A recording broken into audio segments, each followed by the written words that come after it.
Lakme fashion week पहले एक prestigious fashion event माना जाता था डिजाइनर्स के लिए to showcase their design and outfit. But अभी रिसेंट टाइम में भी लैक्मे फैशन वीक एक फैशन इवेंट कम और एक सर्कस ज्यादा बनता जा रहा है। And thanks to nepo star kids जो अपने यूनिक टैलेंट से कई फिल्मों को डिस्ट्रॉय करने के बाद अपने टैलेंट को एक नए मंच पे शोकेस कर रहे हैं। So recently Lakme fashion week चल रहा है एंड इस फैशन वीक पे वॉक करती नजर आई जानवी कपूर। अब जानवी कपूर रैंप पर इस तरह वॉक कर रही थी जैसे कि जानवी का स्टमक अपसेट है एंड उसे वॉशरूम जाने की जल्दी है। I mean why she is in so hurry. See Janhvi Kapoor की वॉक बिल्कुल भी ग्रेसफुल नहीं है, बट जानवी के एक्सप्रेशन देख के ऐसा लग रहा था कि उसने ये वॉक वहाँ मौजूद सभी मॉडल से अच्छी की है, like she has killed it. But अभी मुझे बैकग्राउंड में मौजूद सभी मॉडल्स के लिए ज्यादा बुरा लग रहा है। इन सभी मॉडल्स ने कई वीक्स काफी हार्ड वर्क किया होगा, प्रैक्टिस की होगी, तभी जाकर इन डिजाइनर्स ने इन मॉडल को अपने शो के लिए सेलेक्ट किया होगा। बट इतना हार्ड वर्क करने का भी क्या ही फायदा जब Janhvi Kapoor as a showstopper बन के इनके आगे चल रही है।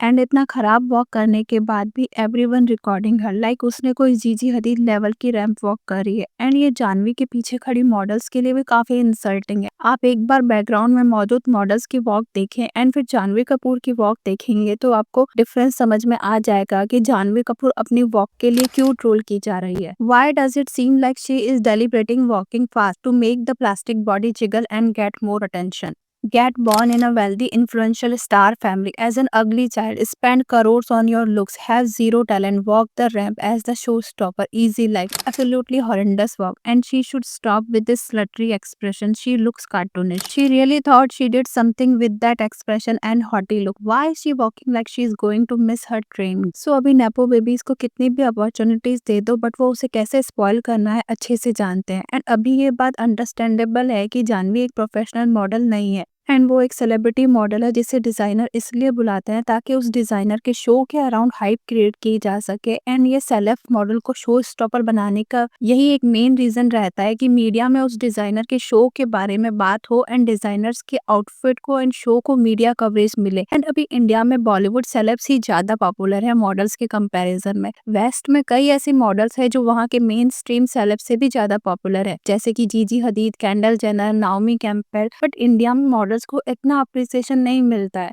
एंड अभी 90s में तो फिर भी इंडिया में कई मॉडल्स ने अच्छा फेम कमाया, जैसे कि Bipasha Basu, Milind Soman, John Abraham. But अभी तो मॉडलिंग वर्ल्ड में मॉडल्स की सिचुएशन काफी खराब हो गई है एंड अभी कोई भी मॉडल बनने का सपना नहीं देखता। एंड मॉडल बनने से अच्छा है आजकल एक इन्फ्लुएंसर बन जाना। एंड अभी कई नेटिजन्स जानवी की ड्रेस को भी क्रिटिसाइज कर रहे हैं, ये बोलकर कि उसने कितना आउटडेटेड ड्रेस पहना हुआ है एंड ड्रेस उस पर कितना टाइट लग रहा है। एंड इवन ड्रेस के साइड स्लिट से बट को इनहेंस करने के लिए जो बट पैडिंग पहना है उसका स्टिकर भी बाहर नजर आ रहा है। एंड जानवी को अपनी बॉडी को इतना फिलअप करने की क्या ही मजबूरी है। सी मुझे अभी फैशन का कोई इतना सेंस नहीं है, but I guess Janhvi Kapoor Kardashians को ब्लाइंडली फॉलो करती है एंड इस हद तक कपूर सिस्टर जेनर सिस्टर से ऑब्सेस्ड है कि उन्हें कई प्लास्टिक सर्जरी भी उन्हीं की तरह करवाई है। Living a very Kardashian life. Should I try to speak like that today? I dare you. Oh my god.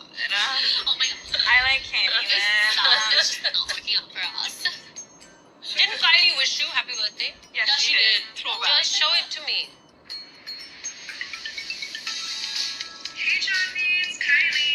We love you. Specially Janhvi Kapoor ने काइली एंड किम की तरह कर्वी बॉडी अचीव करने के लिए कुछ प्रोसीजर्स करवाए हैं। एंड अभी जानवी ने इतना प्रोसीजर्स करवाए हैं तो वो भी किम एंड काइली की तरह अपनी बॉडी को फ्लॉन्ट करेगी ऑब्वियसली। एंड इसीलिए Janhvi most of the time Kylie Jenner की तरह टाइट बॉडी हगिंग ड्रेस पहने हुए नजर आती है। And most of the time Janhvi उन आउटफिट्स में काफी हॉट भी लगती है। But the point is Janhvi ने अभी इसे ही अपनी main identity and selling point बना लिया है एंड वो हर जगह अपने आप को एक आई कैंडी की तरह प्रेजेंट करती है। एंड इवन इस फैशन शो में भी जानवी के एक्सप्रेशन एंड बॉडी लैंग्वेज देखकर ऐसा लग रहा था कि she is trying too hard to look hot, which is certainly not working in this case. Anyways Janhvi भले ही एक प्रोफेशनल मॉडल नहीं है, but still she can put at least some effort. Like Kangana Ranaut भी एक प्रोफेशनल मॉडल नहीं है, बट फैशन मूवी में उनका किया गया रैंप वॉक आज भी ऑडियंस को याद है। एंड इवन अनन्या पांडे ने भी कई रैंप वॉक किए हैं एंड अनन्या पांडे काफी डिसेंट वॉक कर लेती है। एंड अभी इस लैक्मे फैशन वीक पर राशा थदानी एंड अनन्या अनन्या पांडे भी एक शो को देखने के लिए पहुंची थी, बट दोनों ही एक दूसरे को इग्नोर करती हुई नजर आई। एंड अनन्या पांडे एंड राशा थदानी ने एक दूसरे को फॉर्मली भी ग्रीट नहीं किया। एंड बॉलीवुड में ऐसा कहा जाता है कि एक एक्ट्रेस दूसरी एक्ट्रेस की फ्रेंड नहीं होती है, बट इन दोनों का एक दूसरे को इग्नोर करने का रीजन है प्रोफेशनल राइवलरी। सी नेपो सिर्फ आउटसाइडर के अगेंस्ट ही नेगेटिव पीआर नहीं करते हैं, इनफैक्ट नेपो स्टार्स की भी आपस में भी राइवलरी चलती रहती है एंड वो एक दूसरे के अगेंस्ट भी पीआर करते रहते हैं। एंड अभी ऐसे रूमर्स हैं कि राशा थदानी ने अनन्या पांडे को पति पत्नी और वो मूवी में रिप्लेस कर दिया है।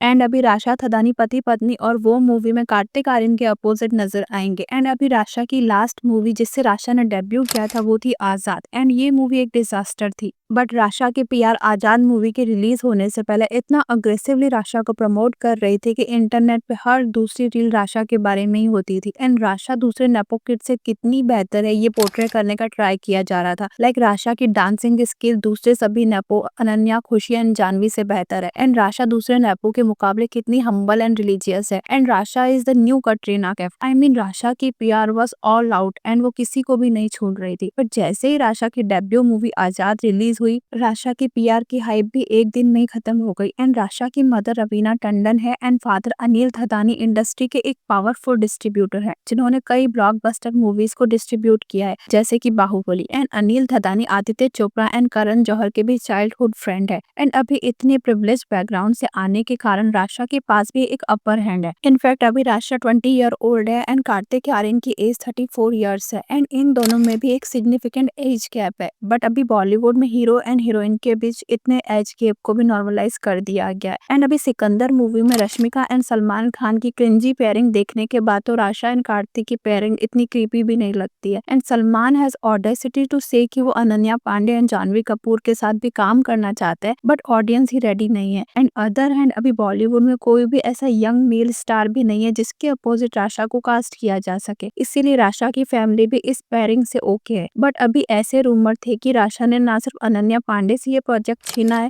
बल्कि श्रीलीला को भी पति पत्नी और वो के लिए कंसीडर किया जा रहा था, बट राशा थदानी ने श्रीलीला को भी पीछे छोड़ दिया। एंड अभी अनन्या पांडे ने भी पति पत्नी और वो के फर्स्ट पार्ट के लिए तापसी पन्नू से वो रोल छीना था। एंड तापसी को ऑलमोस्ट फाइनलाइज भी कर लिया गया था पति पत्नी और वो के लिए, बट लास्ट में फिल्म के मेकर्स ने तापसी को अनन्या पांडे से रिप्लेस कर लिया। About how you were replaced in Pati Patni or Wo and how the hero has a say in it.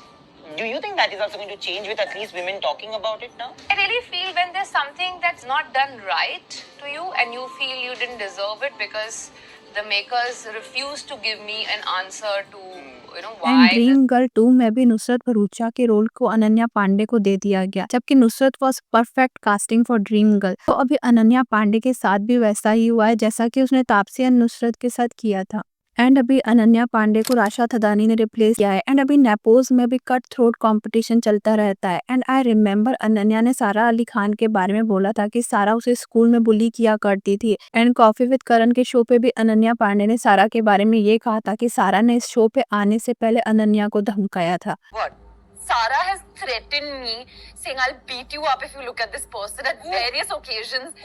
You have threatened. I mean Ananya Panday भी कॉन्स्टेंटली अपने दूसरे सो कॉल्ड नेपो फ्रेंड्स को bad light में present करने का try करती रहती है। सो पब्लिकली ये एक दूसरे के साथ भले ही कॉर्डियल नजर आते हैं, but behind the back in सबकी पीआर एक दूसरे को टारगेट करती ही रहती है। But what you guys think about this, please let me know in the comment section.